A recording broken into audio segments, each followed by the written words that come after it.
Hi, this is Roma95 and today I'll be doing a new video on Empires Mobile, a brand new game by IGG Games.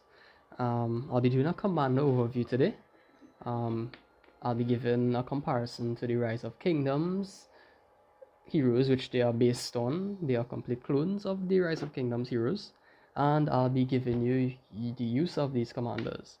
Now I'll try to compare maybe the actual commanders in at a later date if these videos perform well. So we'll go into the heroes. I haven't unlocked all yet, but it's well known the uses of these commanders because of the fact that they are copies of Rise of Kingdoms. So Talo is basically Herman, one of the epic commanders in archery. She's a good commander. Herman is pretty one of the better epics in terms of archer commanders, so she could be used. Artemis is Elcid. Elcid is a pretty decent archer legendary commander. Not one of the best ones that you'd want to invest in, so just getting gold keys would give you this commander and you work it up. Not one of the best commanders in the game.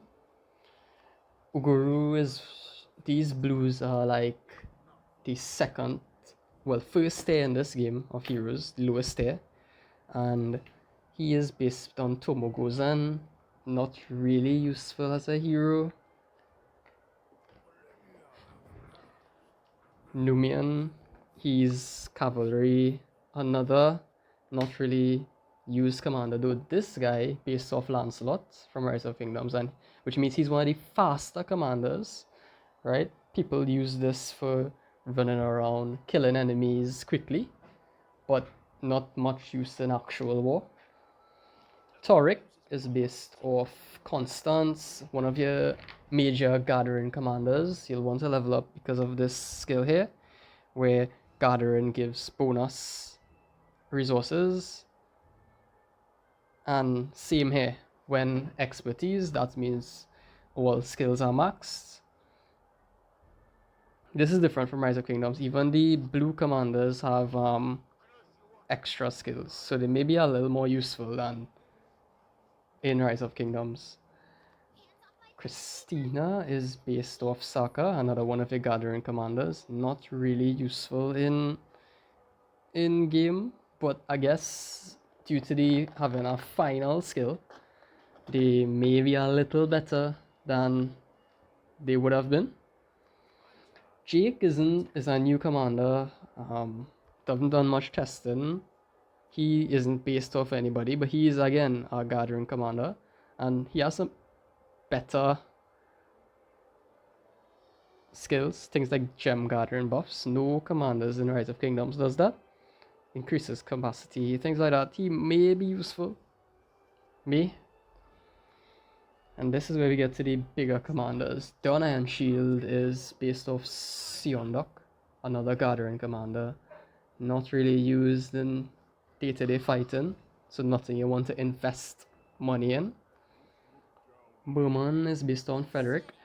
Frederick is... this commander, Merman, would only really be useful once he is maxed out.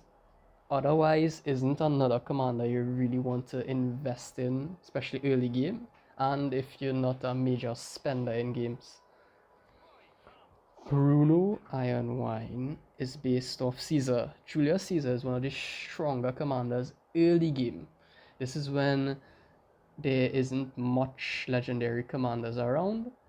He is definitely one of the stronger commanders early game, right? Because you could also get him in the quote-unquote Ultimate Lord.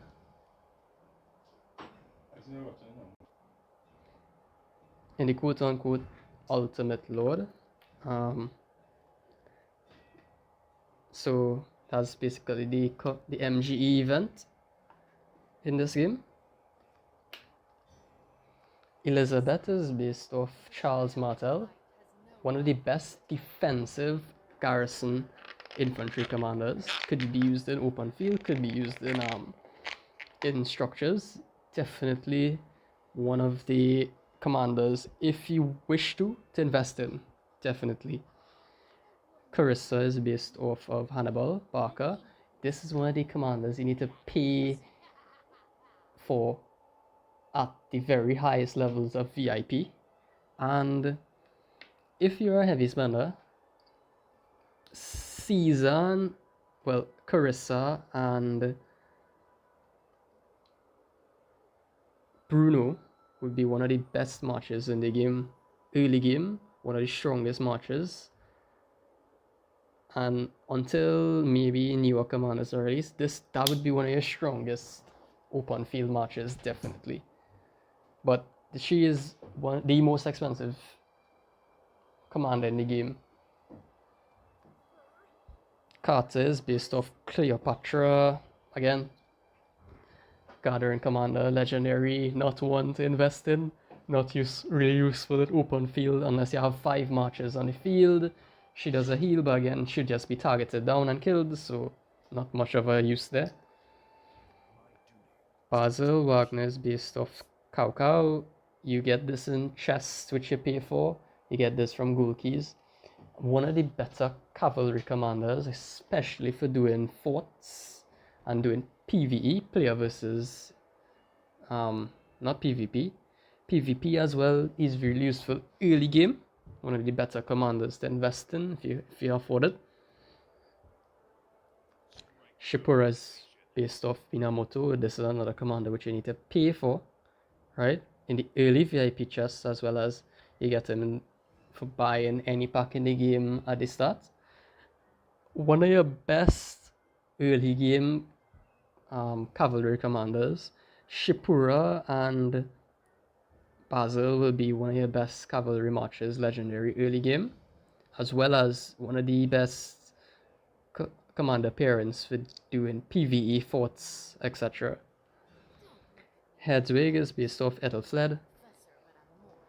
She'll be gained in the expedition shop, and for free-to-play players would be one of the best investments for legendaries. Probably one of the earliest legendaries you could max in the game without having to invest your universal insignias, and definitely useful especially for forts.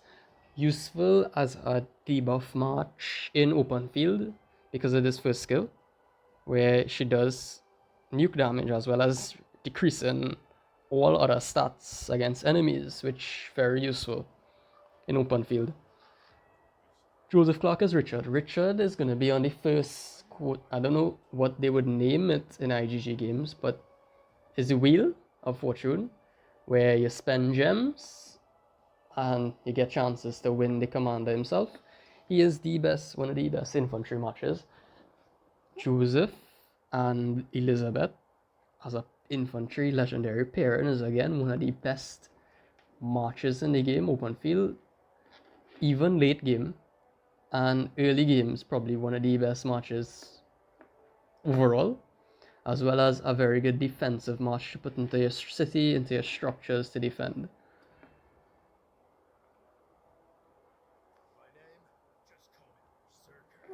Bjorn is based off ELG, one of your infantry commanders, free to play. Bjorn would be paired with this guy, Van, who is the equivalent of Sun Tzu, and these two would be a pretty decent epic march for free to plays to use in open field, as well as defending structures if you are not leveled up and it's very early game.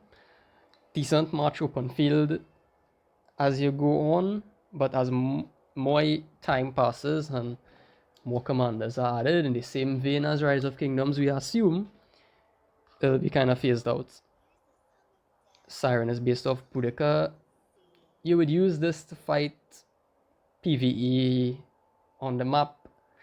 Not really useful in open field against PvP. Anubis is based off Joan. Joan is a gathering commander, but pretty useful as a buffing march in game because of her first skill. one of the more useful epic commanders because of the fact that it can be used in battle as well as used for gathering.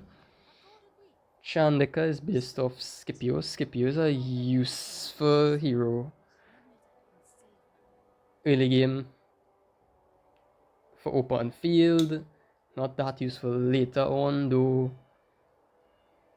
Saying the match has no use is underrated because it's still a decent hero. One to invest in if free to play. Mary is based off of Belisarius.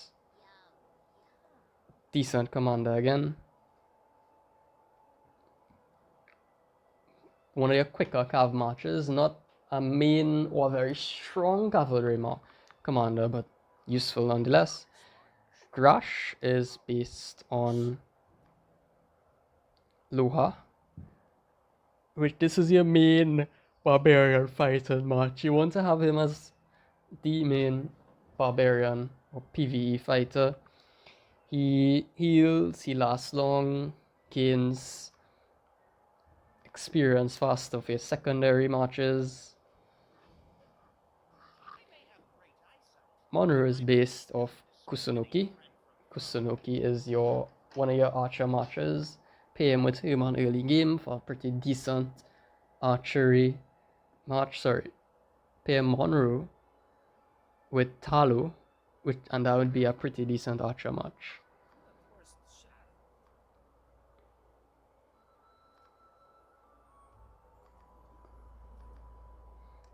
So this is essentially a Pelagius, right? Very, very good cavalry match. One of the best in the games. You would use this later on until stronger cavalry matches appear. Same you would say for this. This is the equivalent of Baibas in the game. And she would be could be used with a Javier for cavalry. Brad Blaster Marker is basically that guy. Can't remember his name now. But he'll be used in. It could be used with Scipio. Not the best of matches, but useful early game. So that's just a rundown of all the commanders in the game. As more commanders are introduced, you'll have a better idea what commanders to use. But this guide is basically giving you an idea who is useful as the game is in state currently. Just some tips on commanders. You want to max their first skill, so you want to get this to 5 before you open out more skills. That's always the most important thing. So keep them below level 10 or at level 10. Do not increase the level cap and work on this skill. When it becomes 5, then you can look at expanding and opening more skills, because the active skill, the first skill of each commander, is the most important. Thanks, this is Roma95. I'll be making more videos as time becomes available. Thank you.